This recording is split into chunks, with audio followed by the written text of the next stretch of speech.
Bismillahirrahmanirrahim. Aku jelaskan materi mengenai kenegaraan, di mana negara berasal dari bahasa Latin yang artinya status dan statum, yang napunna itu pengertian keadaan yang tegak dan tetap pada suatu yang memiliki sifat yang tetap dan tegak.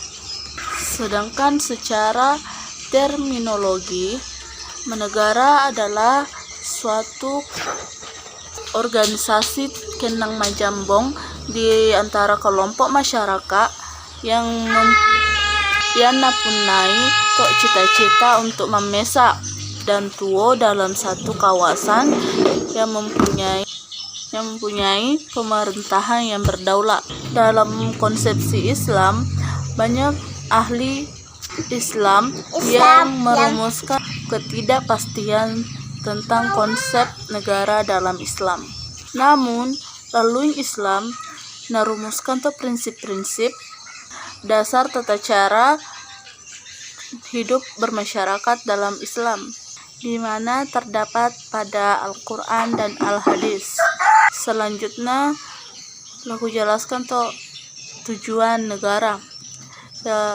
Tujuan negara dan talu yaitu kena mesa tujuan untuk mapakalula kekuasaan. Yang kedua, bertujuan menyelenggarakan ketertiban umum. Yang ketiga, bertujuan untuk mencapai kesejahteraan umum. Dan duka disanga unsur-unsur negara. Unsur-unsur negara itu mencakup 4 unsur.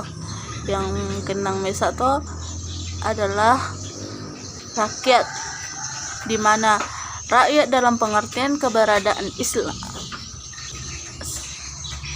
Negara adalah sekumpulan manusia yang dipersekutukan oleh suatu rasa memesa, solidaritas sosial, dan bersama-sama mendiami wilayah tertentu. Yang kedua adalah wilayah. Wilayah adalah unsur negara yang harus dipenuhi nana bela negara jaji aketai batasan teritorialnya yang jelas. Yang ketiga adalah pemerintah. Jomba pemerintah merupakan alat pelengkap negara yang bertujuan untuk napimpin organisasi negara untuk mencapai tujuan bersama. Yang terakhir, pengakuan dari negara lain. Assalamualaikum warahmatullahi wabarakatuh. Di sini saya akan menjelaskan materi mengenai teori terbentuknya negara.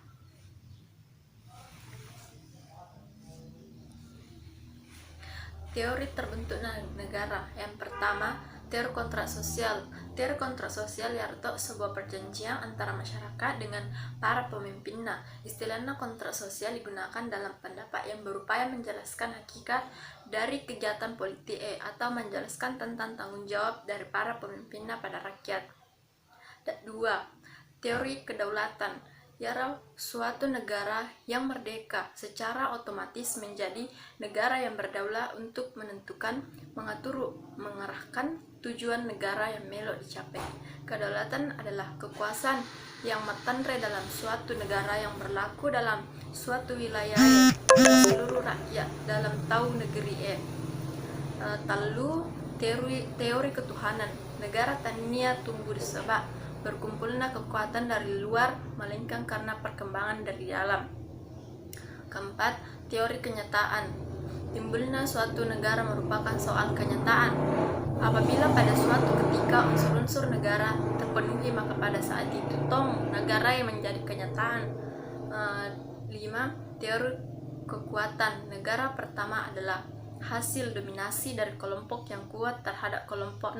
Negara itu terbentuk negara penaklukan dan pendudukan dengan penaklukan dan sebagai pendudukan dari suatu kelompok etnis yang lebih kuat atas kelompok lain.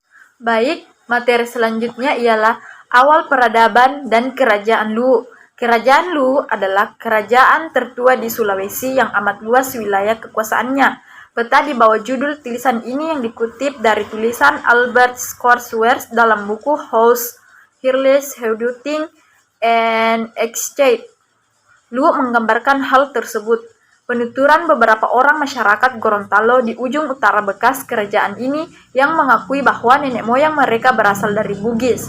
Hanya contoh kecil hegemoni kerajaan ini di masa lalu. Dari beberapa lontara yang kemudian dijadikan catatan sejarah, juga diketahui bahwa silsilah raja-raja di Sulawesi Selatan, Sulawesi Tenggara, dan Sulawesi Barat bersumber dari kerajaan Luwu.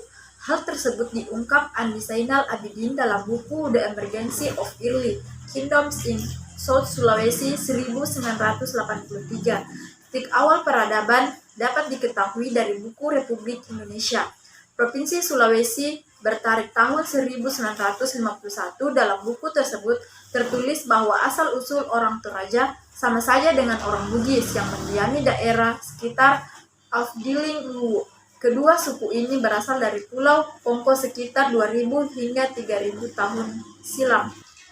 Kelahiran Batara Latu dari perkawinan ini dapat dianggap sebagai simbol lahirnya kembali atau reinkarnasi nenek moyang mereka Topongko sebagai manusia awal yang pernah mendiami tanah Luwu di Wotu.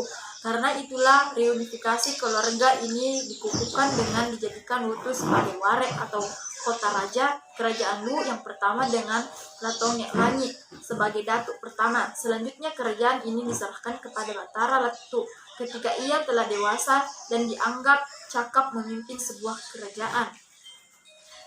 Kelahiran putra mahkota ini dianggap sebagai titik awal menyatunya dua peradaban yang diwakili oleh tiga kerajaan tua di Luwu, yakni Waweniru, Luwu, dan Topakati.